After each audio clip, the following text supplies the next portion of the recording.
Bismillahirrahmanirrahim. Assalamualaikum warahmatullahi wabarakatuh. Saya Lali Fadila, saya CGP Angkatan 10 dari SDN Rawajati 05 Pagi, Jakarta Selatan. Saya ditemani oleh Bapak Gugun Guntara dari CGP Angkatan 10 DKI Jakarta. Ya, kami ingin mewawancarai Ibu Nunung Khairiah.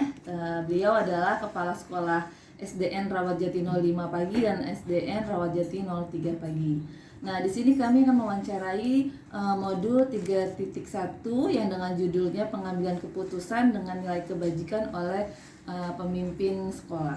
Gitu.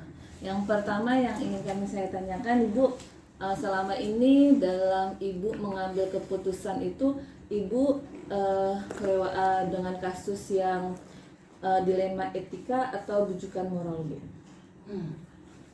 Biasanya setiap kejadian atau peristiwa yang terjadi di sekolah, kita lihat dulu permasalahannya, gitu ya.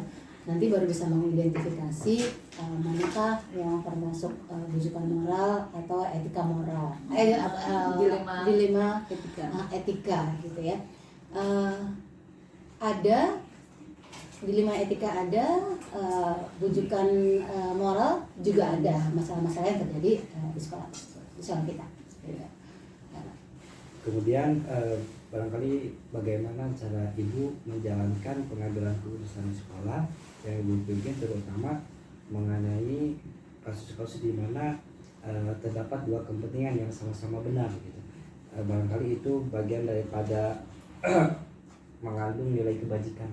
Oke. Mungkin ini sering ditemui ya, masalah-masalah terutama yang menyangkut tentang anak gitu ya. Contoh misal di 05 deh, contohnya harus di 05 ya. Kemarin ketika kita kasus siapa yang kelas 6, Atikah ya, Nur Atikah gitu ya. Ketika dia jarang masuk, Atikah ini kelas 6 gitu ya, di penghujung kelas 6-nya gitu, di ujung pembelajaran dia jarang masuk gitu. Nah, menjadi beban moral kita gitu ya, apabila kita tidak luluskan mengikuti aturan yang ada, anak ini nanti bagaimana ke depannya gitu. Ini karena menyangkut masa depan anak.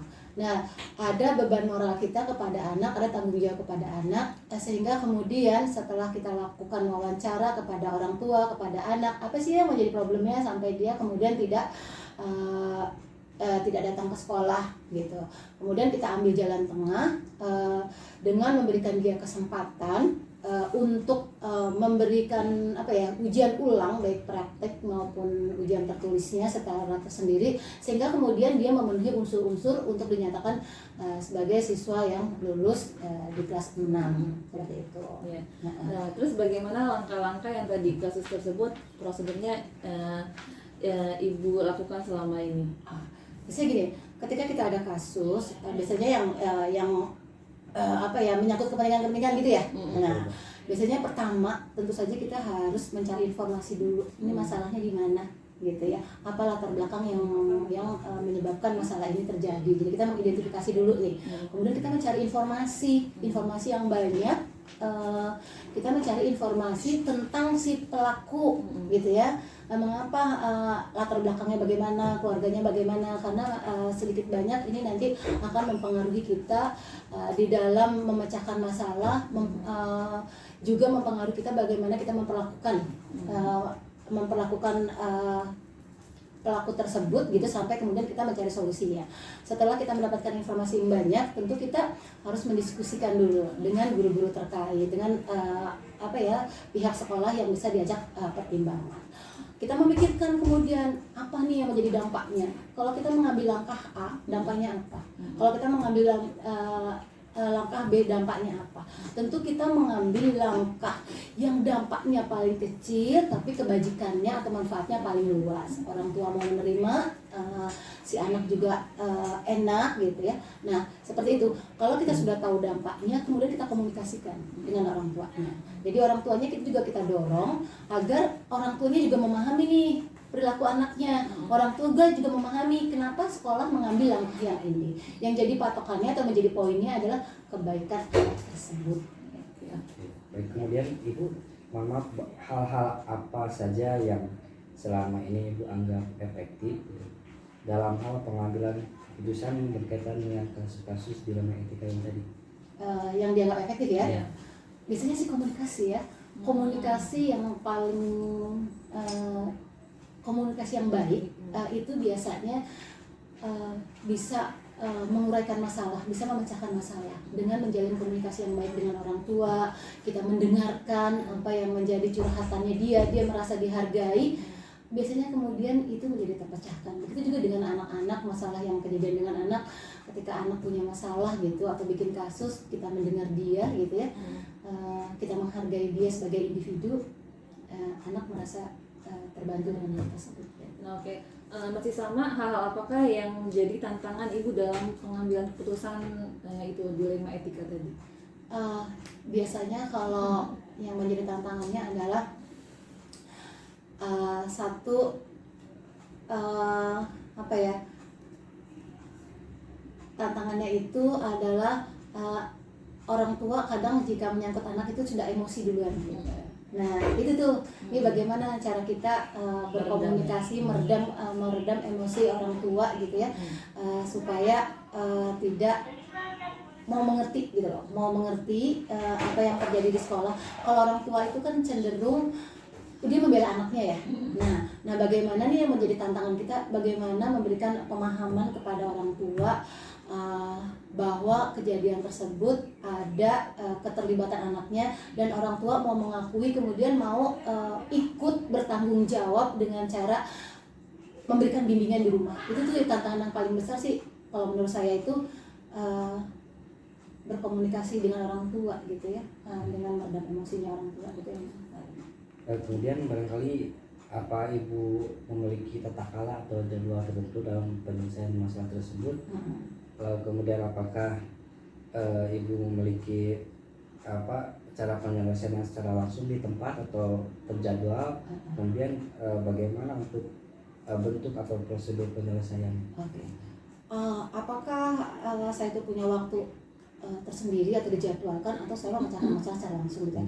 Ini tergantung kepada kasus yang saya hadapi. Jika kasusnya memang itu darurat dan harus segera diselesaikan, tentu harus diselesaikan dengan tadi pertama memanggil guru kelasnya dulu, mencari informasi tentang dia, kemudian memanggil, misalnya jika menyangkut ini anak ya, maka kemudian juga anaknya, jadi langsung di hari yang sama atau di saat yang sama, sehingga kemudian dicari solusi, dan solusi terbaik tentu untuk anak itu juga gitu ya.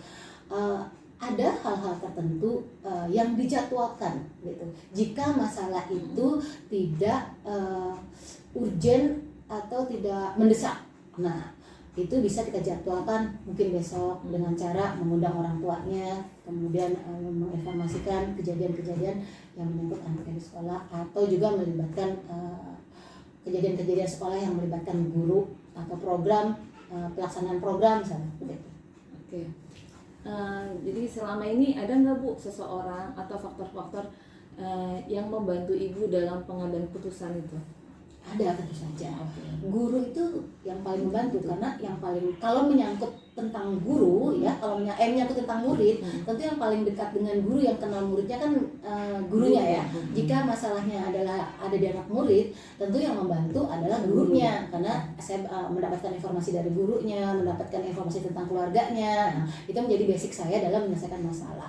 Tapi jika itu menyangkut misalnya tentang pelaksanaan program di sekolah, tentu semua stakeholder yang atau warga sekolah itu terlibat semuanya, dari guru, dari orang tua murid, dari teknik, tentu semua akan membantu saya. Kemudian dari semua yang telah Ibu sampaikan tadi, barangkali pembelajaran apa yang dapat Ibu petik dari pengalaman Ibu memimpin dalam hal pengambilan keputusan berbasis dilema etika? Pertama, kita harus memahami dulu permasalahan yang terjadi, itu harus paham gitu. Kemudian juga kita harus tahu dulu kita berhadapan dengan siapa, gitu ya. Baru kemudian kita mencari solusi yang terbaik, dan kita tahu dampak dari solusi yang atau keputusan kita ambil. Nah, kita harus tahu itu. Kalau sudah itu kita dapatkan, nah sekarang kita bagaimana kita berkomunikasi dengan orang tua. Kalau ujung dari atau awal dari masalah itu adalah komunikasi. Kalau komunikasi kita baik, maka insya Allah akan lancar. Tapi kalau komunikasi kita macet atau kurang tersampaikan, maka juga akan menjadi bumerang buat kita. Ya Bu, makasih banget nih Bu Barangkali atas itu saja. waktunya untuk wawancara ini gitu ya. Sudah? Ya, barangkali itu saja Bu. Terima kasih Bu Nunung Khairia. Ya. Oke. Ya, sama-sama Bu Leli dan Pak Gugun. Semoga sukses selalu, Amin. dimudahkan dalam semua tugasnya ya. Amin, Bu. Oke, terima kasih. Ya, sama-sama. Ya, cukup sekian dari kami. Wassalamualaikum warahmatullahi wabarakatuh. Waalaikumsalam.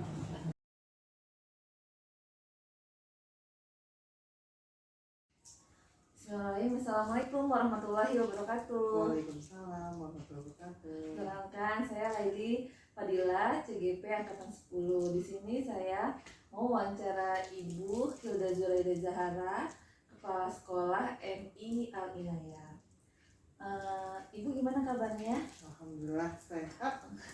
Bu, saya boleh tanya Bu? Ya, Pertama adalah bagaimana Ibu Kepala Sekolah mengidentifikasi kasus yang merupakan dilema etika atau rujukan moral? bagaimana caranya? Ibu tuh sering masuk ke kasus yang dilema etika atau yang kasus rujukan moral? Mungkin lebih ke bujukan moral. Rujukan moral ya. Selama ini Ibu ngambil keputusan itu sulit atau mudah? Ya, tergantung sih ya. Oh, tergantung kasus ya Bu. Ya, tergantung kasusnya. Itu kasus ringan atau kasus berat.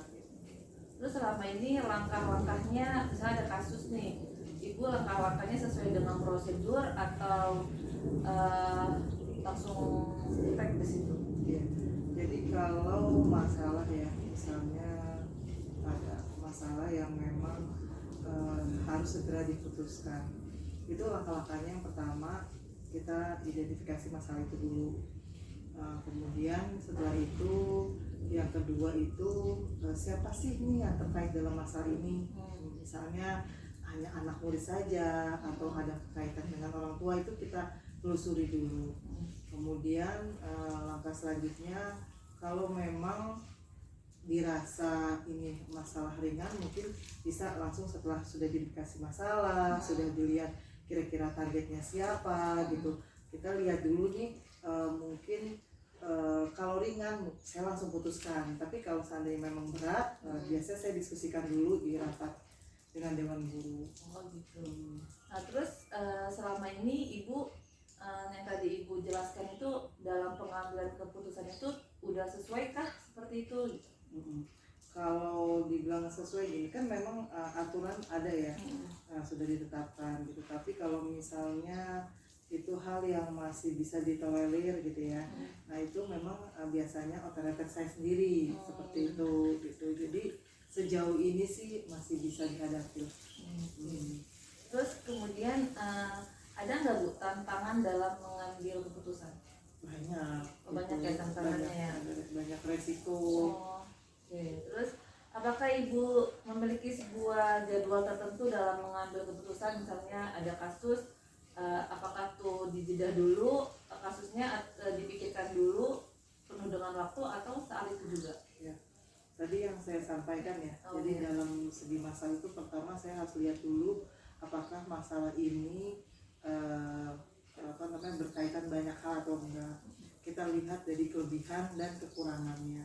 Kalau seandainya urgent, maka harus segera diselesaikan. Tapi memang biasanya saya itu di pagi hari. Jadi saya itu biasanya kalau misalnya ada suatu hal yang memang masalah dan harus segera itu diselesaikan oleh saya gitu, maka biasanya saya di pagi hari itu saya panggil anaknya atau orang tua atau masalah guru dan lain-lain, itu biasanya saya di pagi hari. Tapi kalau memang harus segera, ya waktu itu juga kita harus putuskan. Oh gitu.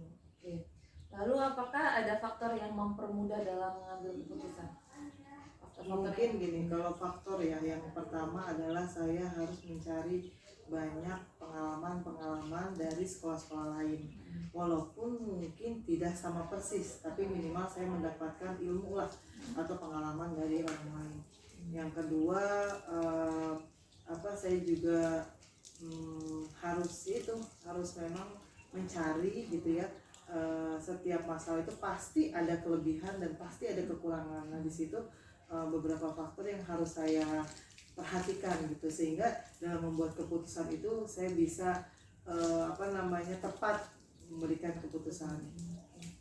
Nah, yang telah Ibu sampaikan tadi, adakah pembelajaran yang dapat Ibu ambil? Banyak ya. Yang pertama memang sekolah adalah kami para dewan guru itu menjadi tanggung jawab bagaimana anak selama di sekolah. Oleh karena itu ini bukan hal yang sepele, tentunya hal yang penting, tapi itu yang saya sampaikan. Jadi setiap ada sebuah masalah itu harus diputuskan dengan kehati-hatian gitu, sehingga itu menjadi perhatian buat kami karena tanggung jawab sekolah. Yang kedua adalah itu hikmahnya itu saya juga jadi belajar. Walaupun kita guru, walaupun saya sebagai kepala sekolah, tapi kita juga seorang ibu. Artinya kita juga orang tua yang ternyata anak-anak seperti ini ya di sekolah. Nah dari situ saya juga jadi, selain kita juga mendidik anak di sekolah, kan yang terpenting mendidik anak di rumah nih. Nah itu jadi pembelajaran buat saya agar orang tua, saya selaku orang tua itu juga harus lebih banyak lebih banyak bercerita, lebih banyak memberikan pendidikan ke anak-anak tentang sosial kepada teman dan lain-lain gitu. Jadi banyak hal sih yang bermanfaat buat saya, ilmu yang bisa saya dapatkan dari setiap permasalahan-permasalahan yang ada di sekolah. Terima kasih Ibu Ya, atas sama-sama. kontennya itu saja. Terima kasih atas bantuan. Sama-sama. Assalamualaikum warahmatullahi wabarakatuh. Waalaikumsalam.